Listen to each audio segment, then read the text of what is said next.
Hello बच्चों बच्चों मैं गौरवारिया आप लोगों का फिर से स्वागत करता हूँ इस वीडियो में। और इस वीडियो में हम लोग आगे कंटिन्यू करेंगे। और आज हम सेकंड ऑपरेशन के बारे में स्टडी करेंगे। जो सेकंड ऑपरेशन था हमारा इंटरसेक्शन वाला। इंटरसेक्शन क्या होता है, दो सेट्स के बीच में इंटरसेक्शन वाला ऑपरेशन कैसे अप्लाई होता है, इंटरसेक्शन का ऑपरेशन होता क्या है, वो सारी चीज़ें डिस्कस करेंगे यहाँ पे बच्चों।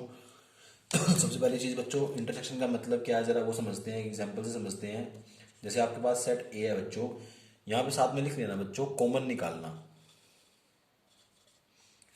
कॉमन साथ में लिखो। इंटरसेक्शन का मतलब होता है बच्चों कॉमन, ठीक है। जैसे मान लो ए सेट हमारे पास है, उसके अंदर एलिमेंट है 2 3 7, और बी सेट हमारे पास है, उसके अंदर एलिमेंट है 2 3 4 8। तो बच्चों ए इंटरसेक्शन बी का मतलब क्या है, इंटरसेक्शन वाला ऑपरेशन क्या करता है, इंटरसेक्शन वाला जो ऑपरेशन है बच्चों वो क्या करेगा, कॉमन एलिमेंट लिखेगा। ठीक है, ए और बी में जो कॉमन एलिमेंट है, जो ए के भी एलिमेंट है और बी के भी एलिमेंट है, वो वाले एलिमेंट इंटरसेक्शन में आएंगे। इंटरसेक्शन में कौन से एलिमेंट आते हैं बच्चों, जो कॉमन होते हैं, दोनों के कॉमन एलिमेंट। तो देखो 2 दोनों में है तो 2 आ जाएगा आपका, 3 देखो दोनों में है तो 3 आ जाएगा, और तो कोई एलिमेंट नहीं है दोनों में जो हो कॉमन एलिमेंट हो। तो इंटरसेक्शन में हमेशा कॉमन एलिमेंट आते हैं। इंटरसेक्शन में कैसे एलिमेंट आते हैं बच्चों, कॉमन एलिमेंट आते हैं। एग्जाम्पल और लेते हैं, जैसे ए सेट आपने ले लिया 1 2 3 7 9, और बी सेट आपने ले लिया ए, बी सेट आपने ले लिया 2 3 9 4 12। तो आपका ए इंटरसेक्शन बी क्या बनेगा, देखो कौन कौन से एलिमेंट कॉमन है, ये वाले एलिमेंट कॉमन है, देखो 2 कॉमन है तो 2 आ जाएगा इंटरसेक्शन में, 3 कॉमन है तो 3 आ जाएगा बच्चों, और कौन सा एलिमेंट कॉमन है, 9 कॉमन है देखो, तो 9 भी आ जाएगा इंटरसेक्शन में। इनके अलावा कोई एलिमेंट नहीं आएगा। इंटरसेक्शन का मतलब क्या है, कॉमन एलिमेंट निकालना। तो जो प्रॉपर डेफिनेशन भी देख लेते हैं इंटरसेक्शन की, कि जैसे हमने यूनियन की देखी थी। ए इंटरसेक्शन बी का मतलब होता है बच्चों, वो वाले एक्स आएंगे such that x belong to A and x belongs to B. कहने का मतलब क्या है कि वो वाले एलिमेंट्स आएंगे, वो वाले एक्स आएंगे जो ए के भी बिलोंग कर रहे हैं और बी से भी बिलोंग कर रहे हैं। एंड लिखा हुआ बच्चों, एंड का मतलब है और, भाई ए में भी है एंड बी में भी है।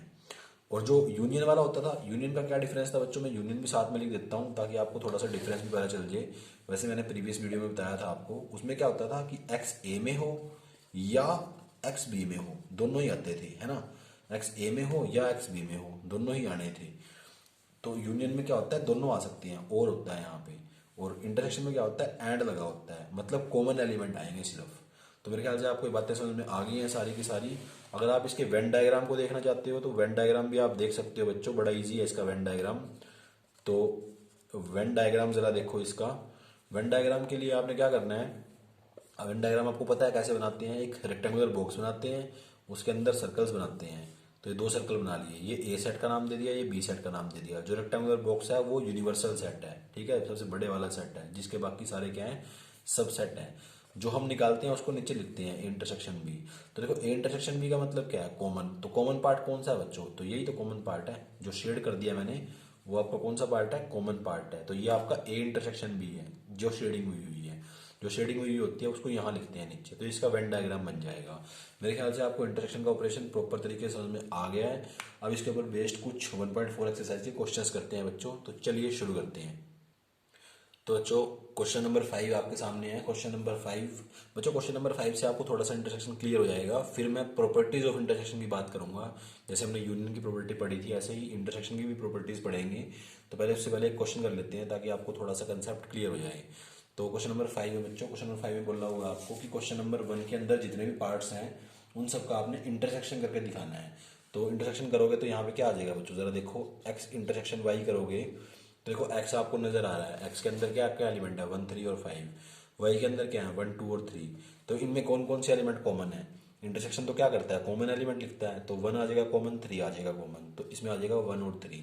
तो इंटरसेक्शन में ये वाले एलिमेंट आ जाएंगे, बड़ा ही आसान है, ये आपका आंसर है।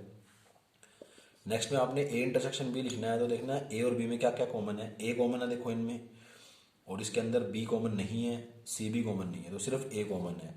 तो ये सिंगल सेट आ जाएगा, सिंगलटन सेट जिसको बोलते हैं। तो आपका ए इंटरसेक्शन बी निकल आएगा। ऐसे ही आपका ए सेट जो थर्ड पार्ट है उसमें बोला हुआ है कि ए, यहाँ पे ना इसकी सेट बिल्डर फॉर्म दे रखी है, तो मैंने इसको रोस्टर में चेंज कर लिया। सेट बिल्डर फॉर्म में वो ये बोलता है कि एक्स इज मल्टीपल ऑफ 3। तो मैंने 3 के सारे मल्टीपल लिख लिए हैं। यहाँ पे बोलता है एक्स नेचुरल नंबर है 6 से छोटा, तो 6 से छोटे सारे नेचुरल नंबर भी लिख लिए हैं।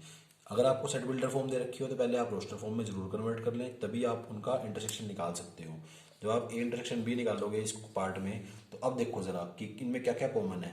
देखो इसमें 3 कॉमन है तो 3 आ जाएगा, और कुछ कॉमन है बच्चों, और कुछ कॉमन नहीं है, तो सिर्फ आपका 3 ही कॉमन है, तो ये आपका ए इंटरसेक्शन भी निकल गया है। इस तरीके से बच्चों आपने ए सेट दे रखा है। नेक्स्ट क्वेश्चन नेक्स्ट पार्ट में ये बोला हुआ है आपका कि वो सारे नेचुरल नंबर जो आपके 1 से बड़े हैं और 6 या 6 से छोटे हैं, तो वो नंबर कौन कौन से होंगे, जो 1 से बड़े हों, 6 या 6 से छोटे हों, तो वो 2 3 4 5 6 होंगे। ऐसे बी सेट में बोल रखा है कि वो नेचुरल नंबर जो आपके 6 और 10 के बीच में आते हैं, तो 6 और 10 के बीच में कौन कौन से नंबर आते हैं, 7 8 और 9। तो इसमें ए इंटरसेक्शन बी अगर आप निकालना चाहते हो तो कॉमन जरा देखो, कुछ भी कॉमन नहीं है इसके अंदर, तो खाली एम्प्टी सेट आएगा, तो 5 आ जाएगा बच्चों। तो ये आपका आंसर है। एम्प्टी सेट लिख लो, 5 लिख लो, एक ही बात है। नेक्स्ट में चलना बच्चों, जरा नेक्स्ट में जाओगे तो आप देखोगे बच्चों ए सेट दे रखा है, बी सेट दे रखा है, आपने ए इंटरसेक्शन बी निकालना है। ए सेट में आपके 3 एलिमेंट है, बी में आपका एक भी एलिमेंट नहीं है, तो दोनों में कॉमन तो कुछ भी नहीं है बच्चों। इधर तो देखो इसमें से कोई भी एलिमेंट नहीं है, तो कॉमन कुछ नहीं है। कॉमन कुछ नहीं है इसका मतलब 5 है, एम्प्टी है, यानी एम्प्टी लिख लो या 5 लिख लो, एक ही बात है। ये आपका आंसर है बच्चों इस क्वेश्चन के लिए। तो बच्चों मेरे ख्याल से आपको क्वेश्चन नंबर 5 समझ में आ गया है। अगर क्वेश्चन नंबर 5 समझ में आ गया है तो उसके बाद कुछ प्रॉपर्टीज करते हैं, उसके बाद बच्चों के क्वेश्चन करेंगे बच्चों। तो बच्चों प्रॉपर्टीज की बात करते हैं, प्रॉपर्टीज ऑफ इंटरसेक्शन। तो इंटरसेक्शन की फर्स्ट प्रॉपर्टी, लगभग प्रॉपर्टी सारी की सारी यूनियन से मिलती जुलती हैं, थोड़ा सा फर्क है। फर्स्ट प्रॉपर्टी यही कहती है कि अगर आपका ए इंटरसेक्शन बी है या बी इंटरसेक्शन ए है, बच्चों एक ही बात है। इंटरसेक्शन का मतलब क्या होता है, कॉमन एलिमेंट निकालना। तो कॉमन एलिमेंट चाहे ए इंटरसेक्शन बी करो या बी इंटरसेक्शन ए करो, आपको एक ही वैल्यू मिलने वाली है, तो दोनों बराबर हैं बच्चों। सेकंड प्रॉपर्टी आपको कहती है कि A intersection B intersection C निकालने के लिए आप या तो पहले बी इंटरसेक्शन सी निकाल लो, उसका इंटरसेक्शन ए के साथ कर दो, या पहले ए इंटरसेक्शन बी निकाल लो, उसका इंटरसेक्शन सी के साथ कर दो, दोनों बातें बराबर हैं। इसको बोलते हैं कम्यूटेटिविटी, इसको बोलते हैं एसोसिएटिविटी। पर नाम पे आपको कोई फायदा नहीं होगा, नाम अगर आप याद कर सकते हो नॉलेज के लिए तो अच्छी बात है, अदरवाइज कोई जरूरत भी नहीं है। नेक्स्ट प्रॉपर्टी चलते हैं बच्चों। अगर आप ए सेट का इंटरसेक्शन कराते हो फाई के साथ, फाई आपको पता है एम्प्टी सेट होता है, या आप ए का इंटरसेक्शन कराते हो यूनिवर्सल सेट के साथ, देखो यहाँ पे जो कॉर्नर पे लिखा हुआ है वो कभी भी यूनियन नहीं हो सकता, वो हमेशा सेट होगा, तो ये यूनिवर्सल सेट है। तो जो तब क्या होगा, देखो अगर आप ए का इंटरसेक्शन कराते हो फाई के साथ, तो आपने क्वेश्चन में भी देखा होगा फाई का मतलब क्या है, एम्प्टी सेट, कोई भी एलिमेंट नहीं है। तो उस एलिमेंट उस सेट के साथ अगर आप ए का इंटरसेक्शन कराते हो जिसके अंदर कोई भी एलिमेंट नहीं है, तो उनमें कॉमन तो कुछ भी नहीं आएगा, तो हमेशा आंसर क्या आएगा, फाई आएगा। और बच्चों बात ध्यान में रखना कि ए का फाई के साथ जब इंटरसेक्शन होता है, ए का किसी भी ऐसे सेट के साथ, अपने से छोटे सेट के साथ इंटरसेक्शन होगा तो आंसर में हमेशा छोटा सेट आएगा, ठीक है। जैसे ए का यूनिवर्सल के साथ इंटरसेक्शन होगा तो इन दोनों में छोटा कौन है, ए है, तो आंसर में ए आएगा। क्यों आएगा, क्योंकि देखो यूनिवर्सल सेट के अंदर तो सारे के सारे एलिमेंट ए वाले हैं ही हैं, क्योंकि यूनिवर्सल क्या होता है, सबसे बड़ा सेट होता है जो बाकी सारे सेट जिसका क्या बनते हैं, सबसेट बनते हैं। तो इसके अंदर ऑटोमेटिकली ए सेट पहले से मौजूद है, ठीक है। तो इन दोनों में कॉमन क्या है, इन दोनों में कॉमन ए ही तो आएगा, ए ही तो कॉमन होगा इन दोनों में। तो वैसे भी याद रखना और वैसे भी याद रखना, मैंने आपको क्या बताया कि इनमें इंटरसेक्शन का आंसर हमेशा छोटे वाला सेट होता है। इन दोनों में छोटा कौन है, फाई, तो आंसर फाई है। इन दोनों में छोटा कौन सा है, इंटरसेक्शन का आंसर छोटे वाला, तो इन दोनों में छोटा ए है, क्योंकि यूनिवर्सल तो बड़े वाला सेट होता है, तो आंसर क्या आ जाएगा, ए। ये ट्रिक बताई है मैंने आपको कि इंटरसेक्शन का आंसर हमेशा छोटे वाला सेट और यूनियन का आंसर हमेशा बड़े वाला सेट होता है। तो जो ये ट्रिक ध्यान रखना, छोटी सी ट्रिक है।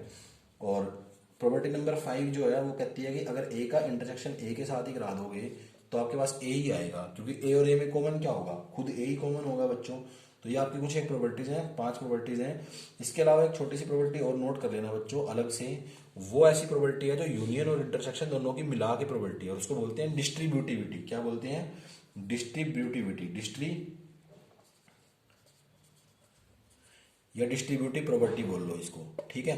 तो डिस्ट्रीब्यूटिव प्रॉपर्टी क्या कहती है आपको, वो जरा ध्यान से सुनना, इंपॉर्टेंट प्रॉपर्टी है, बड़ी यूज होती है। कि अगर आपके पास A intersection B union C लिखा हो, देखो आपने इस प्रॉपर्टी में क्या ध्यान रखना है, जो आपका ब्रैकेट के बाहर लिखा हुआ है, देखो आपकी बार साइन में फर्क है, इसमें और इसमें बड़ा फर्क है। यहाँ पे यूनियन का साइन है, यहाँ इंटरसेक्शन का साइन है, साइन का बड़ा फर्क है, ठीक है। हो सकता था यहाँ यूनियन का साइन होता, यहाँ इंटरसेक्शन का साइन होता। तो इसको बोलते हैं डिस्ट्रीब्यूटिविटी। डिस्ट्रीब्यूटिविटी प्रॉपर्टी या डिस्ट्रीब्यूटिविटी लॉ क्या कहता है, वो कहता है कि जो बाहर लिखा हुआ है ना, देखो आसान शब्द में बता देता हूँ आपको, जो ब्रैकेट के बाहर लिखा हुआ है वो दोनों के साथ जाएगा। देखो ब्रैकेट के बाहर क्या लिखा हुआ है, ए भी लिखा हुआ है और इंटरसेक्शन भी लिखा हुआ है, तो दोनों के साथ जाने का मतलब क्या है कि ए और इंटरसेक्शन एक बार बी के साथ जाएगा, फिर देखो यूनियन लिखा हुआ है, वो यूनियन आ जाएगा। फिर ए और इंटरसेक्शन आपका सी के साथ भी जाएगा। मैंने क्या कहा बच्चों आपको, जो बाहर लिखा हुआ है वो दोनों के साथ जाता है, इसके बी के साथ भी जाएगा और सी के साथ भी जाएगा। और देखो इनके बीच में जो साइन था वही इनके बीच में साइन आया हुआ है। तो ये डिस्ट्रीब्यूटिविटी है बच्चों। एक और एग्जाम्पल लेते हैं डिस्ट्रीब्यूटिविटी का। जैसे मान लो आपके पास ए यहाँ पे यूनियन आ जाता, यूनियन बी इंटरसेक्शन सी आ जाता, और ऐसे ही यहाँ पे देखो फिर क्या करते हैं बच्चों, जरा ध्यान से देखना, बाहर जो लिखा हुआ है, बस मेरा वही ट्रिक याद रखो, जो बाहर लिखा हुआ है, बाहर क्या लिखा हुआ है, ए और यूनियन। तो ए और यूनियन जो बाहर लिखा हुआ है वो दोनों के साथ जाएगा बच्चों। किन दोनों के साथ जाएगा, बी के साथ भी जाएगा, सी के साथ भी जाएगा। तो ए और यूनियन बी के साथ भी जाएगा, देखो ए और यूनियन बी के साथ भी चला गया। फिर देखो जो साइन है इंटरसेक्शन का इन दोनों के बीच में, वो साइन आ जाएगा। फिर देखो ए और यूनियन सी के साथ भी चला जाएगा। तो ऐसे डिस्ट्रीब्यूटिविटी ओपन होती है। ये बच्चों डिस्ट्रीब्यूटिविटी जो है वो आपकी यूनियन और इंटरसेक्शन दोनों की कॉमन प्रॉपर्टी होती है। ठीक है बच्चों, तो मैंने अलग से नोट करके लिखवाई है ये प्रॉपर्टी आपको। अब इसके बाद कुछ क्वेश्चंस करते हैं बच्चों, जो इन प्रॉपर्टीज के ऊपर तो ज़्यादा डिपेंड नहीं है, मेनली इंटरसेक्शन के ऊपर ही डिपेंड है। ये प्रॉपर्टी आपकी बाद में यूज होती हैं, नियरली मिसलेनियस के टाइप के जो इंपॉर्टेंट क्वेश्चन है उनको डिस्कस करने में इन प्रॉपर्टीज का बड़ा इंपॉर्टेंट यूज है। लेकिन अभी साथ के साथ कंसेप्ट के साथ साथ लिखवा दिए मैंने, ताकि अब आप थोड़ा सा एक बार इनको देख भी लो, ऑब्जर्व भी कर लो और याद भी कर लो बच्चों। तो बच्चों चलते हैं क्वेश्चंस के ऊपर। तो बच्चों क्वेश्चन नंबर जो 6 है बच्चों, है तो बड़ा आसान, और इस क्वेश्चन के अंदर आपके पास ज़्यादा कुछ नहीं है। आपको सेट क्वेश्चन नंबर 6 में आपको कुछ सेट्स दे रखे हैं ABCD, और इन सेट्स के अंदर आपने ना, आपको सेट तो गिवन है लेकिन जो उसके पार्ट्स हैं वो बड़े इजी हैं। जैसे ए इंटरसेक्शन बी निकालना, बी इंटरसेक्शन सी निकालना, ए इंटरसेक्शन डी निकालना, बड़े सिंपल सिंपल से पार्ट है बच्चों इस क्वेश्चन के। तो इतने मुश्किल पार्ट्स नहीं है इस क्वेश्चन के, आप इजीली कर सकते हो उन पार्ट्स को। तो मैं इस क्वेश्चन के जो कुछ दो इंपॉर्टेंट पार्ट हैं उनको करा देता हूँ आप लोगों को। जैसे एक पार्ट नंबर 8 है, उसके अंदर आपको बोला हुआ है कि आपने निकालना है A intersection B union D. तो आप इसको निकालने के लिए वैसे प्रॉपर्टी भी लगा सकते हो, लेकिन डायरेक्ट भी निकाल सकते हो। देखो पहले बी और डी का यूनियन करा दो, बी का और डी का क्या करा दो, यूनियन। तो जो सेट यहाँ पे आएगा उसका ए के साथ इंटरसेक्शन करा देना। तो बड़ा ही सिंपल है बच्चों। देखो ए सेट को लिख लो यहाँ पे 3 5, इस तरीके से इसको अटेम्प्ट कर लेना। 11 उसका इंटरसेक्शन किसके साथ हुआ हुआ है, बी और डी के साथ हुआ हुआ है। तो बी सेट के अंदर क्या लिखा हुआ है, प्रॉपर सेट लिखना है तो लिख लो, ये आपका बी सेट आ गया। फिर यूनियन का साइन है देखो बच्चों, फिर डी सेट है, डी सेट में ये एलिमेंट लिखे हुए हैं। तो बच्चों जब आप लिखोगे इसको तो आपके पास क्या आएगा, आपके पास सबसे पहले आ जाएगा, जब आप इन दोनों को सोल्व करोगे, इन दोनों का यूनियन कराओगे, तो आपके पास सेट क्या आएगा, 7, ये 9 आ जाएगा, 11 आ जाएगा, 13 आ जाएगा, 15 आ जाएगा, 17 आ जाएगा।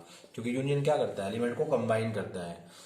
अब देखो ए का और इस सेट का इंटरसेक्शन कराना है आपने। इंटरसेक्शन का क्या काम करता है, इंटरसेक्शन तो सिर्फ सिंपल सा काम करता है, कॉमन एलिमेंट लिखता है। तो इनमें कॉमन क्या क्या है बच्चों, देखो क्या 5 3 कॉमन है, नहीं है। 5 कॉमन है, नहीं है। 7 कॉमन है, हाँ 7 कॉमन है।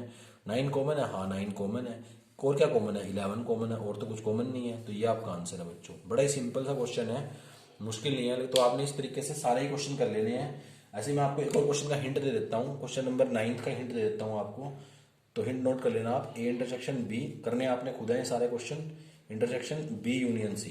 तो आपने वही तरीका करना है, आपने यहाँ पे ए सेट लिख लेना है प्रॉपर, फिर इंटरसेक्शन का साइन लगा देना है, फिर बी सेट लिख लेना है, फिर ब्रैकेट बंद कर देनी है, फिर इंटरसेक्शन का साइन, फिर बी सेट लिखो, फिर यूनियन, फिर सी सेट लिखो, फिर ब्रैकेट बंद कर दो। आप पहले ए का और बी का इंटरसेक्शन निकाल लो, उसको यहाँ लिख लो, बीच में इंटरसेक्शन का साइन है, उस इंटरसेक्शन के साइन को यहाँ लिख लो। ठीक है बच्चों। फिर यहाँ पे क्या करना है आपने, यहाँ पे आपने बी और सी का यूनियन निकाल के लिख लेना है। बी और सी का यूनियन आपने यहाँ लिख लिया, ए और बी का इंटरसेक्शन आपने यहाँ लिख लिया, फिर दोनों का इंटरसेक्शन निकाल के नीचे आप आंसर दे दो। तो थोड़े से लेंथी हैं लेकिन है बड़े आसान बच्चों, इनमें ज़्यादा कुछ है नहीं है। तो मेरे ख्याल से क्वेश्चन नंबर 6 आपको समझ में आ गया होगा इजीली। अब इसके बाद क्वेश्चन नंबर 7 पे चलते हैं बच्चों। तो जो क्वेश्चन नंबर 7 आपके सामने लिखा हुआ है, क्वेश्चन नंबर 7 सिर्फ इतना है बच्चों, और ये चीज़ें आपको निकालनी है। लेकिन मैंने इनकी सेट बिल्डर फॉर्म को रोस्टर में चेंज कर दिया है ताकि आपको समझने में थोड़ी आसानी हो। देखो नेचुरल नंबर है तो नेचुरल नंबर लिख दिया मैंने, 1 2 3 4 5 6 7 8, 1 से जितने बड़े नंबर होते हैं वो सारे नेचुरल नंबर होते हैं बच्चों।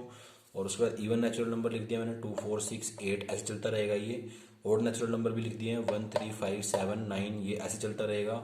और प्राइम नंबर कौन से होते हैं बच्चों, प्राइम नंबर 2 या 2 से बड़े वो नंबर जो अपने आप से डिवाइड होते हो या 1 से डिवाइड होते हो उनको प्राइम बोलते हैं। तो प्राइम 2 से स्टार्ट होते हैं।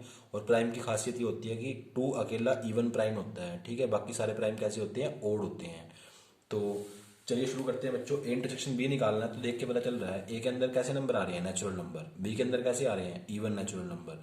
तो दोनों में कॉमन क्या है, देखो 2 कॉमन है, 4 कॉमन है, 6 कॉमन है। तो मतलब इवन नेचुरल नंबर कॉमन है, ये वाली चीज कॉमन है। और ये किसके बराबर है बच्चों, बी के बराबर है। तो यहाँ पे आंसर क्या आ जाएगा, बी आ जाएगा। बी लिख लो, ये लिखो, ये लिखो, एक ही बात है, क्योंकि तो तीनों इक्वल है ना बच्चों, ये तो अलग अलग फॉर्म में लिखे हुए हैं। तो मैंने क्या बताया आपको, इंटरसेक्शन बी, ए का और बी का इंटरसेक्शन करोगे तो आएगा 2 4 6, यानी आपके पास इवन नेचुरल नंबर आते जा रहे हैं। तो आपने बी लिख दिया है, ठीक है। आपका आंसर क्या है, बी, इवन नेचुरल नंबर्स। ए का और सी का इंटरसेक्शन करोगे बच्चों, ए में क्या है, नेचुरल नंबर्स हैं, सी में क्या है, ओड नेचुरल नंबर्स हैं। तो देखो इनमें और इनमें क्या कॉमन है, 1 3 5, यानी ओड नंबर कॉमन आते जा रहे हैं, यानी 1 3 5 ये वाले नंबर कॉमन आ रहे हैं। तो आपका आंसर क्या हो जाएगा, सी हो जाएगा। नेक्स्ट चलते हैं बच्चों, ए और डी में क्या कॉमन आएगा। ए में क्या है, नेचुरल नंबर है बच्चों सारे के सारे। डी में क्या है बच्चों, प्राइम नंबर है। प्राइम नंबर कौन कौन से हैं, 2 3 5 7 11। देखो ये 2 3 5 7 11 ये सारे नंबर तो ए में भी आ रहे हैं।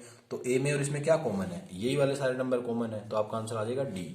ये लिख लो या डी लिखो, एक ही बात है। मैं शॉर्ट फॉर्म में लिख रहा हूँ, थोड़ा ईजी रहेगा आपके लिए, ठीक है। तो जगह भी कम है। ए इंटरसेक्शन सी का मतलब क्या है, सॉरी बी इंटरसेक्शन सी का मतलब क्या है, बी और सी में इंटरसेक्शन। बी में क्या आ रहा है, इवन नेचुरल नंबर। सी में क्या आ रहा है, ओड नेचुरल नंबर। तो इन दोनों में क्या कुछ कॉमन है, दोनों सेट्स में कोई कॉमन नहीं है। तो कुछ कॉमन नहीं है तो आंसर क्या आ जाएगा, 5 आ जाएगा। जब कुछ भी कॉमन नहीं होता तो एम्प्टी सेट आ जाता है, मतलब कोई सेट नहीं आया जिसके अंदर एक भी एलिमेंट नहीं है, ठीक है बच्चों। बी और डी का इंटरसेक्शन करोगे, बी में क्या है बच्चों, इवन नेचुरल नंबर है। डी में क्या है बच्चों, 2 3 5 7 11। अब देखो 2 अकेला इवन प्राइम होता है, तो यानी कि इसमें तो सिर्फ 2 ही इवन नंबर होगा, और कोई भी नंबर इसमें इवन नहीं होगा, सारे ओड आएंगे, ठीक है। सारे भी नहीं ओड आएंगे, जैसे 9 नहीं आ रहा, मतलब कुछ ओड आएंगे कुछ ओड नहीं आएंगे, लेकिन इसके बाद इवन नंबर कभी नहीं आएगा। तो बी में और डी में क्या कॉमन है, सिर्फ ये 2 कॉमन है, इसके बाद आगे कुछ भी कॉमन नहीं आएगा, क्योंकि यहाँ तो देखो इवन नंबर आते जा रहे हैं, लेकिन आगे कहीं इवन नंबर यहाँ पे आएगा नहीं। तो इसमें कॉमन कितना है, सिर्फ 2 कॉमन है। तो 2 कॉमन है तो मैंने 2 लिख दिया इस तरीके से। इसके बाद सी इंटरसेक्शन डी निकाल लो बच्चों, ये थोड़ा सा इंपॉर्टेंट है, थोड़ा अलग भी है। सी और डी में क्या कॉमन है वो जरा देखना, सी और डी में क्या कॉमन है। सी में आपके ओड नंबर आते जा रहे हैं, डी में आपके प्राइम नंबर है, ठीक है। और देखो डी में जो प्राइम नंबर है उनमें 3 आ रहा है, 5 आ रहा है, 7 आ रहा है, पर 9 नहीं आ रहा। लेकिन यहाँ पे 9 जरूर आ रहा है। यहाँ पे देखो 5 के बाद 7 आएगा, फिर उसके बाद 9 आएगा, यहाँ पे तो 11 भी आएगा, 13 आएगा, सारे ओड नंबर चलते जाएंगे, ठीक है। लेकिन सी और डी में क्या कॉमन है वो जरा ध्यान से देखना। सी में देखो 2 नहीं है तो 2 नहीं लिखोगे आप, यहाँ पे 3 है, देखो इसमें भी 3 है, 3 लिखोगे। 5 है, 5 लिखोगे। 7 है, 7 लिखोगे। देखो 9 यहाँ नहीं है, लेकिन 9 यहाँ पे है, ठीक है। तो 9 आप नहीं लिखोगे, मतलब आपने इसके आगे के नंबर लिखने हैं। और इसके आगे के नंबर कौन से हैं, ये आपका इवन प्राइम था, और इसके आगे के नंबर कौन से हैं, ओड वाले प्राइम है। तो यहाँ पे आपको लिखना पड़ेगा x such that x is odd prime number. ये थोड़ा सा इंपॉर्टेंट पार्ट था बच्चों, क्योंकि देखो इसके आगे के कितने नंबर है, कौन से नंबर है, आप सिर्फ ओड नंबर भी नहीं लिख सकते, क्योंकि 9 भी ओड नंबर है, पर वो तो नहीं आ रहा है इसके अंदर, वो तो इन दोनों में कॉमन है ही नहीं, 9, ठीक है बच्चों। तो 9 भी ओड नंबर था, पर 9 इन दोनों में कॉमन नहीं था, तो सिर्फ ओड नंबर नहीं लिख सकते आप, आपको लिखना पड़ेगा ओड प्राइम, क्योंकि ओड वाले प्राइम ही कॉमन है इन दोनों में, जो ओड नंबर भी है और जो प्राइम भी है वही कॉमन है। तो आपको प्रॉपरली लिखना पड़ा, इसलिए ये पार्ट थोड़ा सा इंपॉर्टेंट था। नेक्स्ट क्वेश्चन पे चलते हैं बच्चों। तो बच्चों नेक्स्ट हमारा कंसेप्ट है, ऊपर लिखा हुआ है सबसे ऊपर, ए और बी को हम डिसजॉइंट सेट कब बोलते हैं, जब ए का और बी का इंटरसेक्शन क्या होता है, 5 होता है। मतलब ए और बी में जब कुछ भी कॉमन ना हो तो ए और बी को क्या बोलेंगे, डिसजॉइंट सेट्स बोलेंगे। दोबारा से फिर सुनो बच्चों, अगर ए और बी में कुछ भी कॉमन नहीं है, इसका मतलब क्या है कि ए और बी का इंटरसेक्शन 5 आ रहा है, एम्प्टी सेट आ रहा है, तो ए और बी को क्या बोला जाता है, डिसजॉइंट सेट्स बोला जाता है, मतलब उन दोनों में कुछ भी कॉमन नहीं है। तो आपको क्वेश्चन नंबर 8 के फर्स्ट से लेकर थर्ड पार्ट तक आपको दो दो सेट दे रखे हैं, और आपने चेक करना है कि क्या ये 2 सेट डिसजॉइंट है या नहीं है। तो चेक करने का तरीका क्या है बच्चों, इनका इंटरसेक्शन कराना है। इंटरसेक्शन करा के अगर इंटरसेक्शन 5 के बराबर आता है तो ये डिसजॉइंट है, 5 के बराबर इंटरसेक्शन अगर नहीं आता है तो ये डिसजॉइंट नहीं है। तो चेक करते हैं बच्चों, देखो पहले वाले जो 2 सेट्स दे रखे हैं, पेयर ऑफ सेट दे रखा है, उनका इंटरसेक्शन देखो, देखो इनमें क्या कॉमन आ रहा है, 4 इनमें कॉमन आ रहा है, तो इनके अंदर 4 कॉमन है। तो इनका इंटरसेक्शन आपका 5 के बराबर तो नहीं है, तो इनको क्या लिखेंगे, नॉट डिसजॉइंट्स। जो दोनों सेट दे रखे हैं ये आपके कैसे हैं, डिसजॉइंट नहीं है। यहाँ पे देखो बच्चों जरा, इनका इंटरसेक्शन कराओगे तो देखो ई इसमें भी आ रहा है, ई इसमें भी आ रहा है, दोनों का इंटरसेक्शन में क्या आएगा, ई आएगा, जो कि आपका 5 के बराबर नहीं है, 5 तो एम्प्टी सेट होता है, तो इनका इंटरसेक्शन आपका 5 के बराबर नहीं आया, तो सेम आ जाएगा नॉट डिसजॉइंट। देखो नेक्स्ट थर्ड पार्ट में क्या बोला हुआ है, इस सेट के अंदर इवन इंटीजर्स लिखे हुए हैं और इस सेट के अंदर ऑड इंटीजर्स लिखे हुए हैं, तो दोनों में कॉमन क्या है, कुछ दोनों का इंटरसेक्शन क्या आएगा, 5 तो आएगा।